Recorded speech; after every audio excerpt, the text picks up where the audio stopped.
Hi, and welcome to this episode of the Brynka Beacon. Our presentation will be starting momentarily.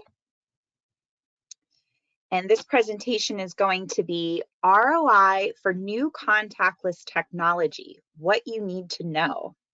And this will be presented by our president, Brynka Beacon, today. So we're just waiting for some last minute attendees to filter in, and we'll begin our presentation in one moment.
Okay, welcome everybody to this episode of the Brynka Beacon.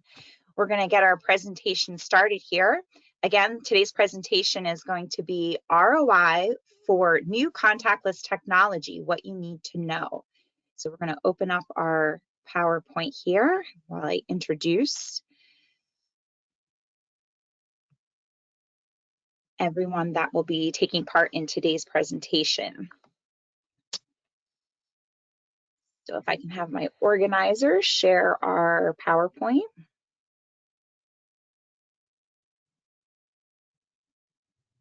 For those of you that are new joining us, the Brynka Beacon, this is a quarterly webinar that we do, and it's to help companies to share ideas within our industry. So we invite you to sit back and listen and learn and participate. If you have any questions, feel free to enter them into the chat box.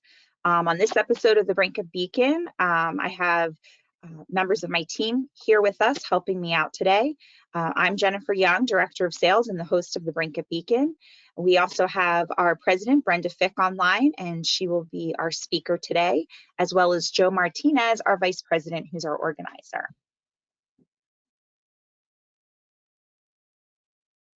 So moving right along.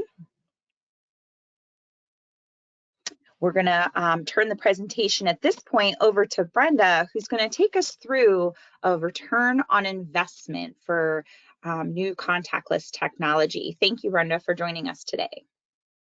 Yes, thank you, Jen, for that introduction. Can you hear me okay? Yes, sounds great. Good, thank you.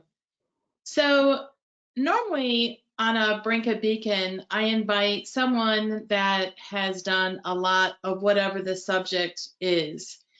And I decided to use myself presenting this one because I've been providing return on investments for over 30 years with our business partners. And as a business owner, I've always done, on anything I invest in, I do a return on investment as well. So I thought, let's do me for one Brynka Beacon. It's not going to be a continual thing. It is just going to be once in a while. But ROI, return on investment. The dictionary I left up on the screen, it's basically the what is the return that I will receive from one particular investment or different investments, and when will I be able to see that benefit? And it could be a dollar benefit, it could be a percentage benefit. There's a lot of different benefits from that. So The next screen is going to show, again, we're going to talk about technology and the return on investment with technology, which is mostly dollars that you will be able to receive in doing some kind of investment with technology. But I thought it'd be interesting to look at other examples of return on investments. The first one is people. So all of you that know me, know the Brynka team, our headquarters is in Philadelphia. And anyone that knows or has been around Philadelphia, we are a sports town. We have our basketball, our football, our hockey, and our owners of the sports team spend millions and millions of dollars on a person. And that person, in order for them to get a return, needs to send them into the playoffs, the Super Bowl, whatever. The next return on investment I was looking into was communication. So T-Mobile bought Sprint in 2019. They paid $27 billion to get that communication to more people so that they can be really competitive with Verizon and AT&T. The other is Facebook. Facebook paid $17 billion for WhatsApp to, again, get more communication. Security.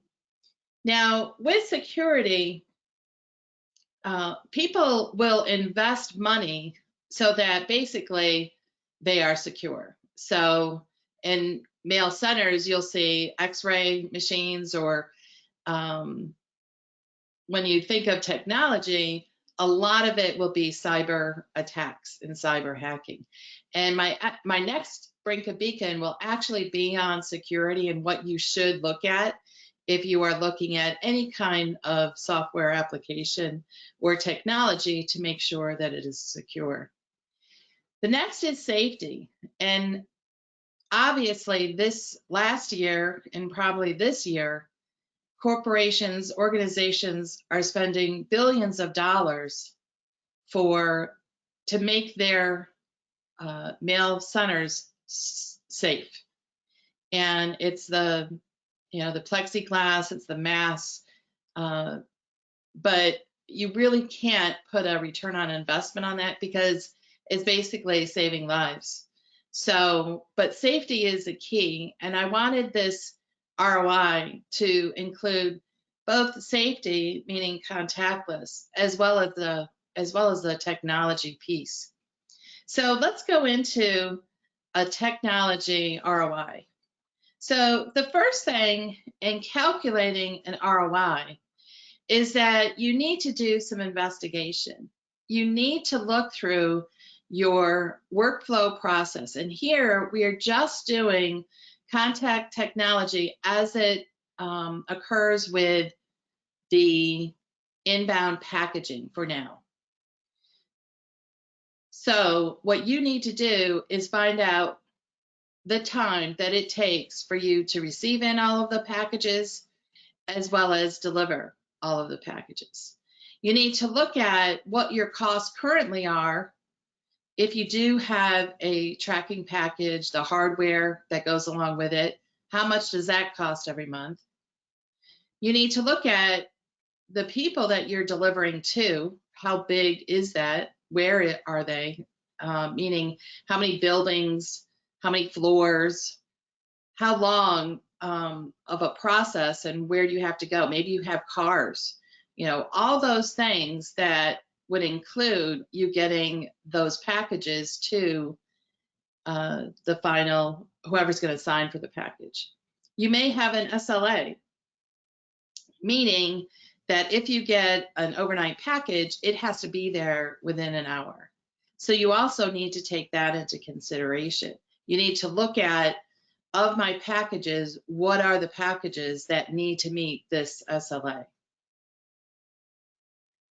Finally, how many people do you provide this service? And it kind of goes along, who do you deliver?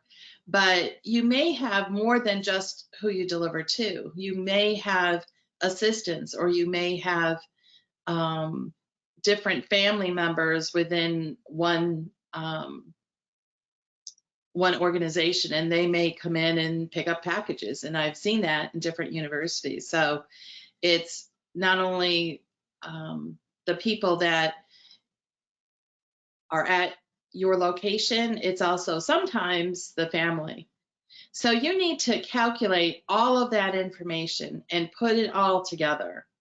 So what we've done is we've kind of gathered some sample scenarios. And this is actually something that I did just a few months ago with a potential business partner. And they were delivering 350 packages a day. They had 7 full-time people. And just in package tracking, though, it took 2 hours to receive in those 350 packages. And then delivering the packages, because they had 3 buildings, they had 15 floors, and they delivered to each person, it was 4 people that delivered, and in a total of 16 hours to do that delivery. So in total, when we were looking at it, it was 16 hours a day. Then we looked at the employee cost. Now, a lot of times we have to take an average because you may have some full-time people that have been for a while. You may have some full-time people that are just starting out. So with here, we were just taking an average of $10 an hour, 16 hours, 22 days per month. So that total is $3,520 a month. So one other thing I just wanted to mention, if you do have any questions or any comments or any other suggestions in doing an ROI, I'm always open to hear how other people do an ROI as well. So just ask any questions in the chat.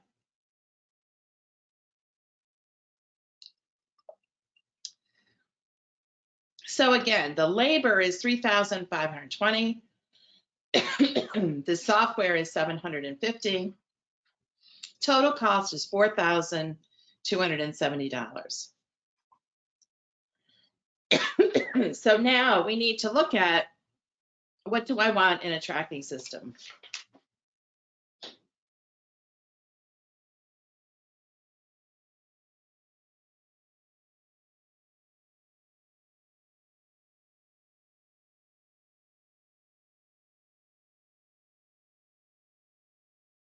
So for that solution, I want to make sure it's contactless, which means we're going to look at lockers. Obviously, it's going to be a package tracking system. It's going to have email, text notification. It's going to have metrics. And important is security and making sure that all the data that I put into this technology, that it is secure. So the next slide we're going to look at is, we're looking at 175 doors. And normally when we work with different business partners, we look at the total amount of delivery, people that you deliver to, or it's the number of average packages that you do per day, and we normally divide it in half. And why we say that is that when we look at corporations, university, across the board, 50% of those packages are normally delivered between 2 and 4 hours. And you will be able to do your delivery, in the morning, before lunch, after lunch. So most of the time, you are going to be able to get all of those packages in those doors each and every day. We also put in our proposal RF scanner, printer, and 2 delivery units just in case, because we also know that there are some times that you have packages that are so heavy, they're not going to go, and you may need to do those by a delivery.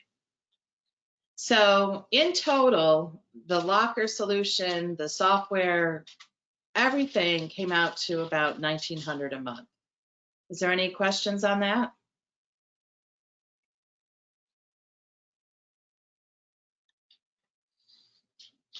Okay, so next is pretty easy because now you're looking at your labor time. So with a package locker system, the average time to inbound a package is 20 seconds, which is 3 per minute. So if you're looking at 350 packages, you're looking at 2 hours to be able to put your packages within the locker system. Now, it may be 1 in the morning and 1 in the afternoon, or a half hour 4 times a day, but definitely when you're looking at inbounding packages within a locker system, 3 per minute is a very good number. I've seen 5 per minute. But again, I'm using 3 just to make sure you understand how much time you're going to save in delivering your packages. So again, Brenda, we do have a question there. One of our listeners would like to know if that is accurate, 20 seconds per package about. So we've looked at all of the our existing accounts that have locker solutions, and that is a very good count with everyone that is inbounding packages. Because remember, when you're inbounding packages, you really only have 2 things that you're entering. You're entering the name of the person, and a lot of times you have a box number, so that takes a lot. It's a lot easier to put in a box number, and the next thing you're scanning a tracking number. So just with those 2 scans or inputs, it's really less than 20 seconds for you to do 1 package. Okay, great. And there's one other question. One of our listeners would like to know, I noticed that the savings comes from the labor cost. Does that mean the only way to justify this is by letting people go? That's another good question. You know, I've been in this technology industry within mail services for 30 years. And the one thing in every ROI, it's going to be normally some kind of labor savings. But what I tell all of my business partners is with that labor savings, there are ways that you can also possibly increase your revenue, look at different ways and different areas that you can improve and maybe gain additional customer service, like communication, those kind of things. Different avenues, maybe working with the print center that may be overloaded. So there's a lot of things that you can look at besides just cutting your labor. So maybe look at reorganizing. Look at reorganizing, working with technology. And the other areas, lockers can be used not only for the mail center, but they could definitely be used for print as well. So instead of using just for packages, you can use it for technology. So work with your IT department, find out how, they're getting packages or fixes, they can use the locker too.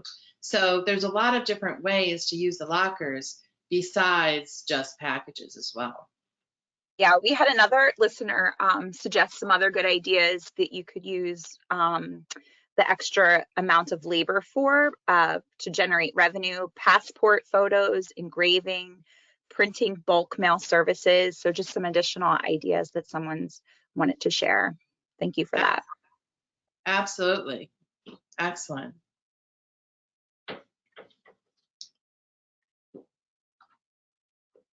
So the total solution now, cost-wise, is $2,340. And that is, now we actually look at the return.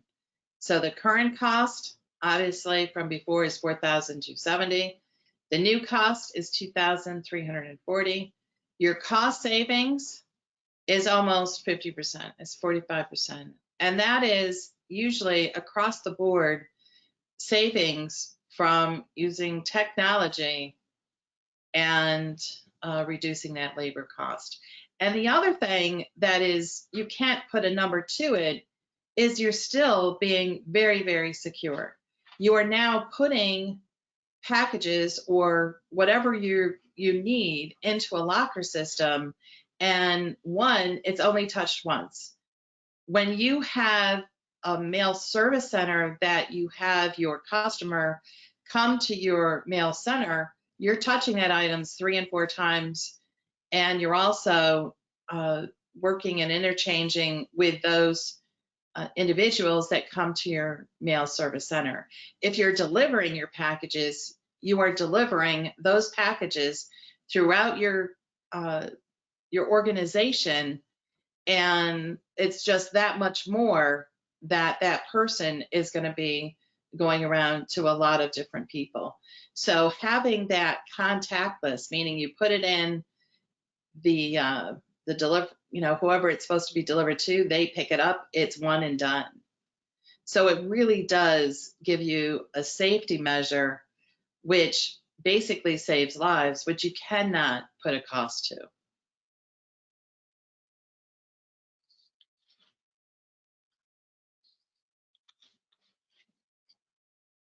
Okay, great. Any other questions coming in?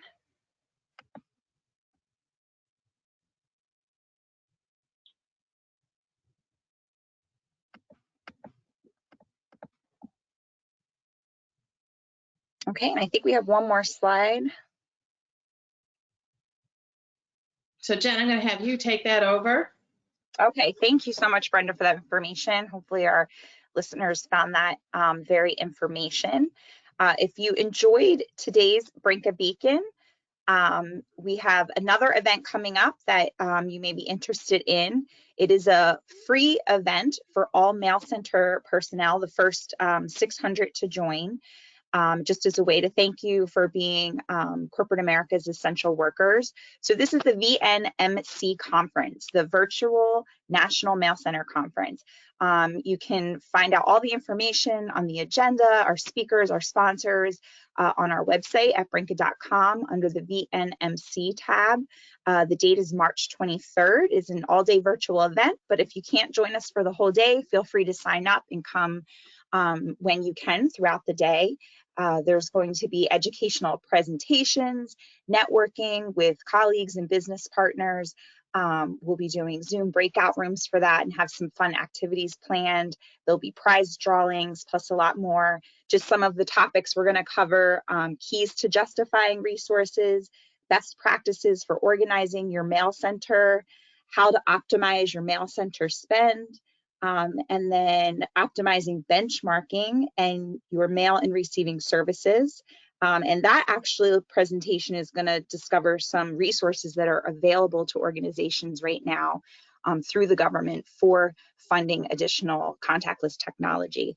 So we think that's, if you think that's something that might interest you, we invite you to register for the free pass before they run out. And again, you can get that at brynka.com, tab VNMC. So thank you everyone so much for joining us today for this episode of the Brynka Beacon. We hope that you found this information useful, and we hope that you'll join us next time for web-based security, what you need to know. Have a great day.